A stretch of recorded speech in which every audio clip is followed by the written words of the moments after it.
No. I think we've got to look in context at what's gone on. I think we're 12 years into a Conservative government. These are midterm elections. The press has spent the last 3 months talking about whether there was or wasn't a party and a birthday cake in Downing Street. I think when you put all that in context, it wasn't a bad night at all, really. It wasn't great, but you know what? In context, in fact, look back to Ed Miliband's time. When he was in office in this same situation, he took 800 seats. And we know how successful he was when it came to a general election. Yes, a tough night, but you know what? Universally, across the country, it's a mixed message. 13% of the population live in London. The media seems slightly obsessed with what went on in London, but when you look across the piece, you look at my part of the world, in Hartlepool we gained seats, in Sunderland, Labour made losses. It's a very different picture in different parts of the world. They gained Mayfair and lost Hull. I don't think that's a road to victory at the next general election. But your fellow Tory MP Aaron Bell, Matt, has called up for a discussion on Boris Johnson's future. I mean, I wonder what it is that he's wanting to discuss, right? Could it be that he's asking the question, is this man still the right man for the job? Maybe Aaron Bell wants to talk about how we did fantastically well in Newcastle under Lyme and took control of his local council. Congratulations there we are. To Aaron. And I'm sure he is delighted with that result and he's delighted with the impact that the government had in helping him get that. Do you think the Conservative Party is at risk of becoming complacent, though? Do you think there's been an acceptance of the coalition being the so-called blue wall with the so-called red wall, Matt? Do you actually think that the focus on the red wall has actually meant that the blue wall, in which the Lib Dems have taken a fair few seats, are feeling neglected? Is that what's happened? I don't think that's the case at all. And I think when it comes down to council elections, we've got hard-working councillors who lost their job last night. Well, the night before last.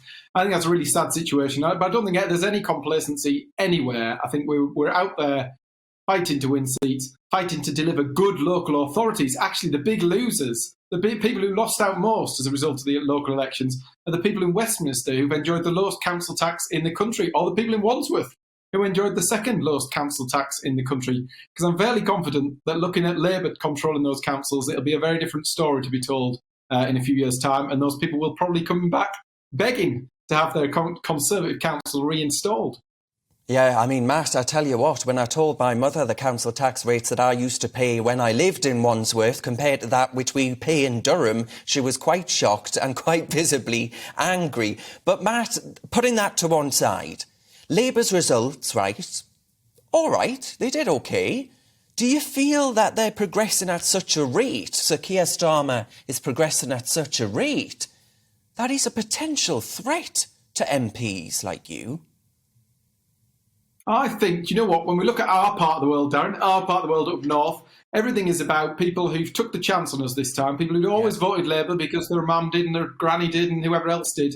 This time, we've got the opportunity to prove that we can deliver. And actually, when you look at my part of the world and you look at the improvements to the local railway station, the improvements and the money being spent on our town centre, the new skills hub that's going in Thornaby to help youngsters get great skills and great jobs, it's about that delivery now. And in a few years' time, people can make their decision, an informed decision on how we've delivered, what we've delivered. We've had a rough ride for the last few years. We had a pandemic that nobody predicted.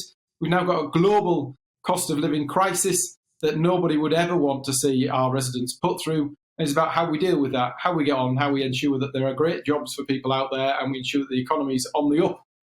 But Matt, shouldn't you be saying to your mate Rishi Sunak, shouldn't you say, come on mate, time to put your hand in your pocket, we all need a little bit of help here? Because actually that could be where people argue there's complacency on the side of the Conservative Party in just how difficult things are for people at this current time.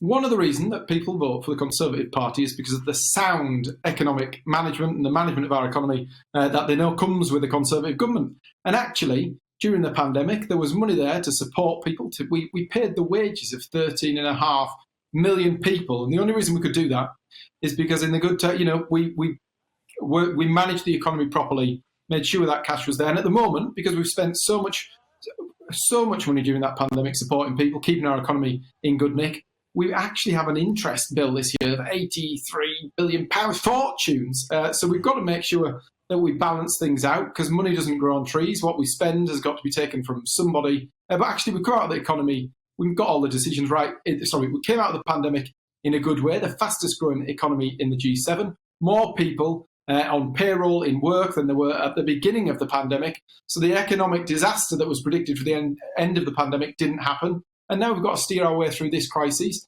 and let's see where we get to.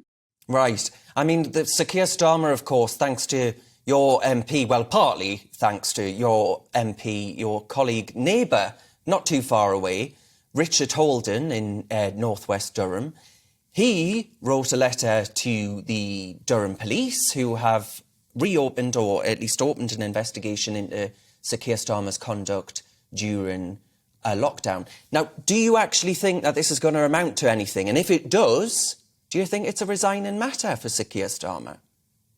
I think, do you know what the bizarre thing is about it? This is a man who has spent the last 2 or 3 months talking about nothing but Partygate, talking about how other people should resign if they get a fixed penalty notice. Actually, I think in all that time, he knew what he'd done. He knew he'd been to some drink-fueled curry event with apparently as many as 30 other people who travelled there. They weren't in an office together working there for several weeks. They travelled from all over the country. Angela Rayner travelled from wherever she travelled from. Kieran travelled from wherever he travelled from. 30 people drinking, scoffing, and then he has the gall to go out there and point the finger at other people. So I think he's got questions to answer on that. And I think it's right that the police do reopen the investigation, because the law is the law, the rules are the rules, and they should be applied equally, whether it's in Durham or Downing Street. To be quite honest, Matt, it surprises me that Sir Keir Starmer could find 30 people to have a drink and a curry with, to be honest with you. But there we are. Do you actually think, though, Sir Keir Starmer and the rank hypocrisy that I mentioned at the very start of this programme, do you think there's an element here where the public might just say, you know what, yous are all as bad as each other? I think do you know what? People are rightfully peed off about rules being made by someone and broken by the self-same people. And I think that's fair game. But I think, as we've seen in the local elections, the big national picture costs people lots of seats potentially. I think people have to have a look at what's being offered in their own part of the world by their own councillors and their own MP and what they're delivering locally, and make informed decisions in that manner.